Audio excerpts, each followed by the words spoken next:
جو حالات پیدا ہوئے ہیں کرونا وائرس کی طرف سے اور لاک ڈاؤن کرفیو کا سلسلہ چل رہا ہے، اس کے پیش نظر طے یہ کیا گیا کہ اس سال خوش آمدید ناظرین،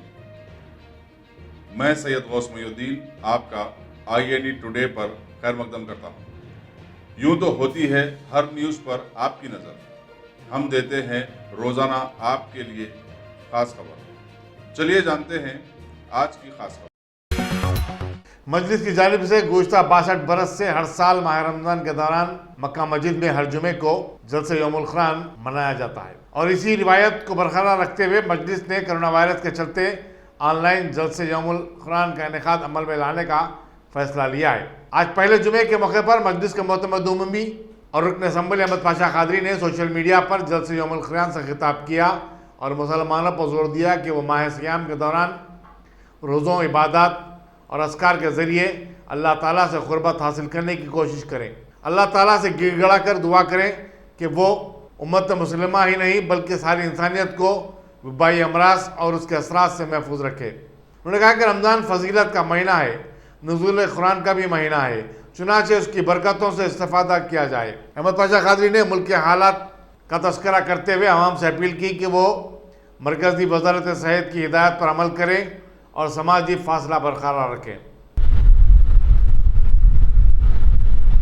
الحمدللہ رب العالمین والصلاة والسلام علی سید الانبیاء والمرسلین وعلی آلہ طیبین الطاہرین واصحابہ الاکرمین اجمعین، اما بعد۔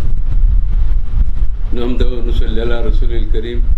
ان اللہ وملائکتہ یصلون علی النبی یا ایھا الذین آمنوا صلوا علیہ وسلموا تسلیما، اللہم صلی علی سیدنا مولانا محمد وعلی آل سیدنا مولانا محمد وبارک وسلم۔ حضرات، آج رمضان المبارک کا پہلا جمعہ ہے اور 7 رمضان المبارک ہے۔ جیسے کہ آپ جانتے ہیں کہ ہر سال حیدرآباد کی تاریخی مکہ مسجد میں کلین مجلس اتحاد المسلمین کے زیر اہتمام جلسہ یوم القرآن بسط عقیدت اور احترام منعقد کیا جاتا ہے، اور اس جلسے کی بنیاد حضرت فخر ملت مولانا محمد عبد الواحد اویسی رحمۃ اللہ علیہ نے ڈالی تھی، اور اس کے بعد سالار ملت سلطان صلاح الدین اویسی رحمۃ اللہ علیہ نے اس سلسلے کو جاری رکھا۔ الحمدللہ نقیب ملت محترم بیرسٹر اسد الدین اویسی صاحب صدر مجلس رکن پارلیمنٹ کی سرپرستی میں اس کا سلسلہ جاری ہے۔ ہماری ملک میں، ملک کے تمام دنیا کے دیگر ممالک میں آج جو حالات پیدا ہوئے ہیں کرونا وائرس کی طرف سے اور لاک ڈاؤن کرفیو کا سلسلہ چل رہا ہے، اس کے پیش نظر طے یہ کیا گیا کہ اس سال رمضان کے پہلے جمعے کو جلسے کو تو منعقد نہیں کر سکتے، لیکن اس روایت کو برقرار رکھتے ہوئے یوم القرآن کے عنوان سے مختلف گوشوں کو آپ کے سامنے پیش کرنے کی سعادت حاصل کریں گے۔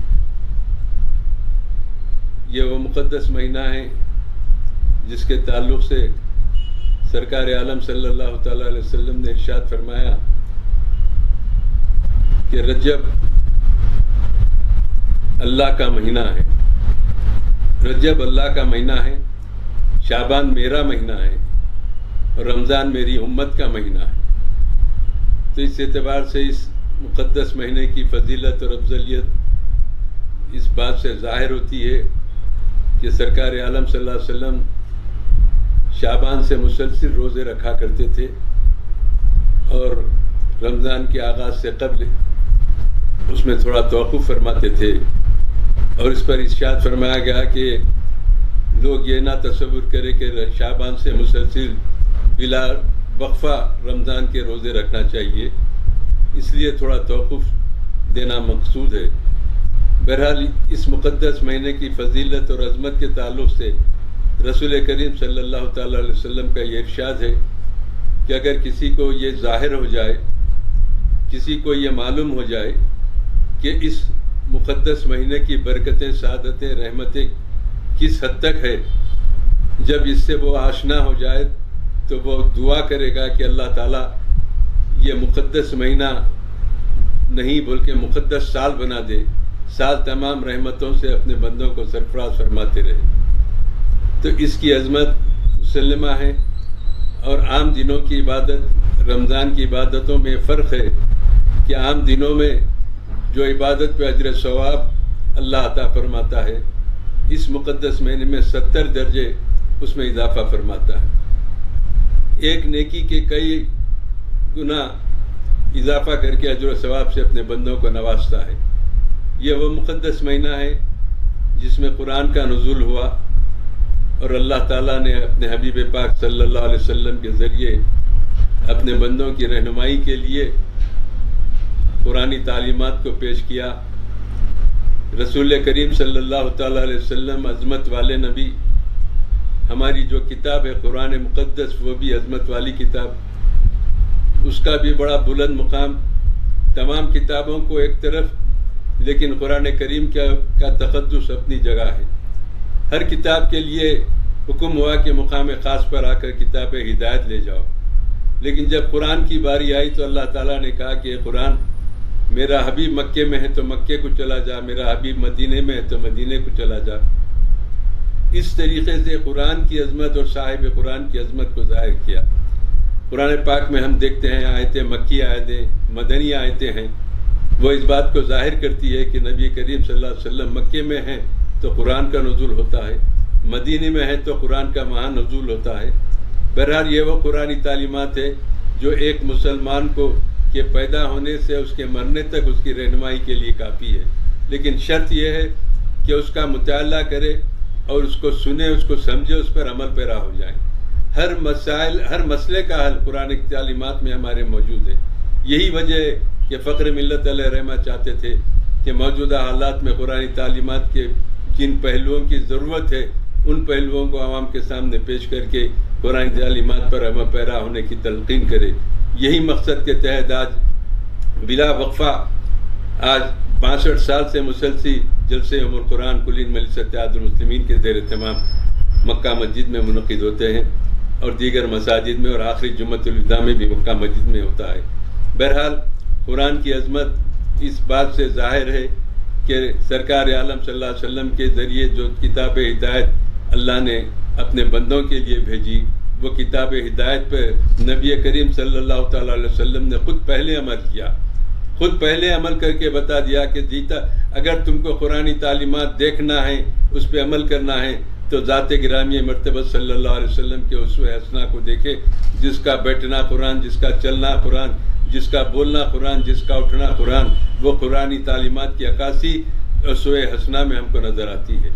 بہرحال ہم بڑے خوش قسمت ہیں کہ ہم کو اللہ تعالیٰ نے اپنے حبیب پاک صلی اللہ علیہ وسلم کی امت میں پیدا کیا، وہ عظمت والے نبی کی امت میں پیدا کیا، جس کی امت کو بھی اللہ نے فضیلت عطا کر دی، امت کو بھی اللہ نے فضیلت عطا کر دی۔ کسی نبی کی امت کو وہ مقام و شرف حاصل نہیں ہے جو سرکار عالم صلی اللہ تعالی علیہ وسلم کی امت کو حاصل ہے۔ میں ایک واقعہ عرض کرتے ہوئے آگے بڑھتا ہوں کہ حضرت عیسیٰ علیہ السلام کے زمانے میں آپ ایک پہاڑی علاقے سے گزر رہے تھے، ایک چٹان پر نظر پڑتی ہے جو انتہائی شفاف سفید انڈے کے مانند چمکدار چٹان تھا۔ آپ اس کی حیت کو، اس کی خوبصورتی کو دیکھ کر حضرت عیسیٰ کھڑے ہو گئے، گھورتے رہے اور کہتے رہے کہ نظر ہٹانے کو طبیعت نہیں چاہتی، اتنا خوبصورت چٹان ہے۔ آواز آئی پروردگار کی، ندا آئی کہ اے عیسیٰ،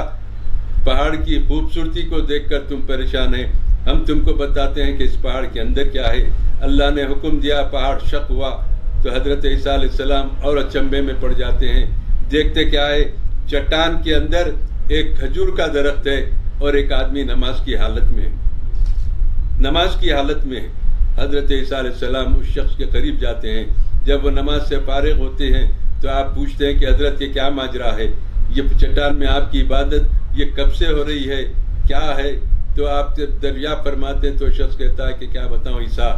یہ کھجور میری غذا ہے، کھجور کھاتا ہوں اور اللہ کے لیے عبادت کرتا ہوں، نماز پڑھتا ہوں۔ حضرت عیسیٰ علیہ السلام نے کہا کہ یہ سلسلہ کب سے ہے؟ تو وہ شخص کہتا ہے کہ یہ 400 سال سے میں چٹان کے اندر اللہ کے لیے عبادت کرتا ہوں۔ حضرت عیسیٰ علیہ السلام بڑے مسرور ہوتے ہیں، بہت خوش ہوتے ہیں،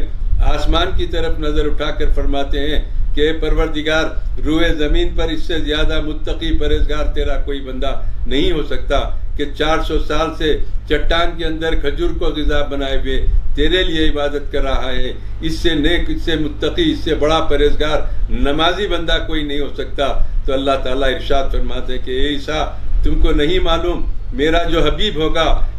حبیب ہوگا محمد رسول اللہ صلی اللہ تعالی علیہ وسلم، اس کا ایک امتی 14 شعبان شب برات کے موقع پر مغرب کے بعد 2 رکعت نفل پڑھتا ہے تو اس 400 سالہ نمازوں سے بڑھ کر میں اس کو اجر ثواب سے سرفراز فرماتا ہوں. 400 سالہ عبادتوں سے بڑھ کے اس کو اجر و ثواب سے سرفراز فرماتا ہوں. تو حضرت عیسیٰ علیہ السلام ہاتھ اٹھا کر دعا کرتے ہیں اور جھوم کے کہتے ہیں کہ پروردگار مجھ کو بھی محمد صلی اللہ علیہ وسلم کا امتی بنا دے. یہ امتیوں کا مقام ہے، مسلمانوں کا مقام، مسلمانوں کی عظمت ہے. نبی عظمت والے، امت عظمت والی، کتاب عظمت والی، اور ہم کو ملنے والا یہ مقدس مہینہ بھی عظمت والا، جس کا لمحہ لمحہ ہمارے لیے ایک دارین کی طرح سرفراز، اللہ کی سرفرازی ہمیشہ جاری رہتی ہے. وہ مہینہ ہے، وہ مقدس مہینہ جس کو ہم رمضان مبارک کہتے ہیں. عام دنوں کی نیکی، عام دنوں کی عبادت، عام دنوں کی تلاوت، یہ تمام چیزوں کا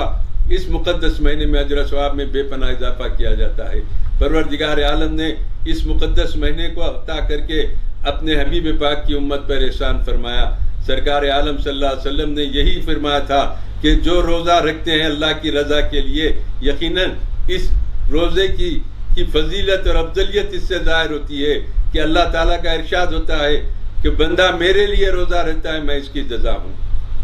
جزا ہوں. ہر عبادتوں کا مقام ایک طرف، رمضان اور رمضان کے روزے کا مقام، روزدار کا مقام ایک طرف. نماز پڑھتے ہیں تو لوگ دیکھتے ہیں، زکوٰۃ دیتے ہیں تو لوگوں کو اطلاع ہوتی ہے، حج ادا کرتے ہیں تو لوگوں کے ساتھ اجتماعی طور پہ ادا کرتے ہیں. ہر عبادت میں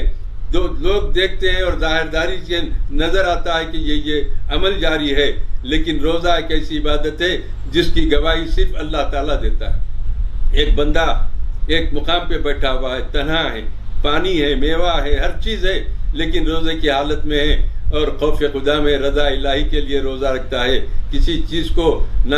کھاتا ہے نہ پیتا ہے، اللہ کی خوشنودی کے لیے عبادت کرتے رہتا ہے. اور یہی وجہ ہے کہ روزہ بندہ اللہ کے لیے رکھتا ہے، اور اللہ اسی لیے کہتا ہے کہ بندہ میرے لیے روزہ رکھتا ہے، میں اس کی جزا ہوں، اس کا اجر دینے والے پروردگار ہے. اس لیے کہا گیا کہ جنت میں ایک دروازہ ریان نام کا ہوگا جہاں سے روزدار کو داخلے کی اجازت رہے گی، اور روزے دار وہ ریان باب ریان سے داخل ہوگا. روزے دار کی فضیلت، اس کی افضلیت کہ حالت روزہ میں جب نماز پڑھتے ہیں یا تلاوت کرتے ہیں، جو کچھ بھی عمل اس کا جاری رہتا وہ اجر و ثواب کا مستحق ہوتے رہتا ہے. حتیٰ کہ کاروباری لوگ ہیں، ظہر پڑھے چلے گئے، عصر کو آنا ہے، انتظار عبادت ہے، وقت ہوتے پھر عصر کو آ جاتے ہیں، تو وہ انتظار عبادت کا جو وقت ہے وہ بھی اللہ تعالیٰ اس میں بھی اجر و ثواب سے سرفراز فرمانے کا وعدہ کیا ہے.